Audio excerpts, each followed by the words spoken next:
খুবই টেস্টি এবং পুষ্টিকর একটি রেসিপি আজকে আপনাদের সাথে শেয়ার করব, যা দেখলে আপনাদেরও খেতে ইচ্ছে করবে।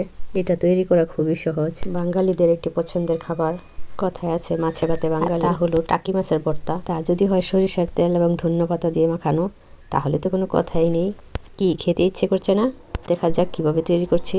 প্রথমে হলুদ, মরিচ, ধনিয়া গুঁড়া এবং পেঁয়াজ রসুন বাটা দিয়ে ভালোভাবে মাখিয়ে তেলে ভেজে নিয়েছি এবং সেখান থেকে তুলে আমি মাছের কাঁটাগুলো বেছে আলাদা করে নিয়েছি এবং সেই তেলেই কিছু পেঁয়াজ কুচি এবং মরিচ কুচি ভেজে নিয়েছি। এখন একটু লবণ দিয়ে সবগুলো উপকরণ একসাথে মেখে নিচ্ছি। ব্যাচেলরদের জন্য এটি খুবই সহজ রান্না। আর এখন মিশিয়ে নেব আরও 2টি উপকরণ, যাতে ভর্তার স্বাদ আরও 3 গুণ বেড়ে যায়।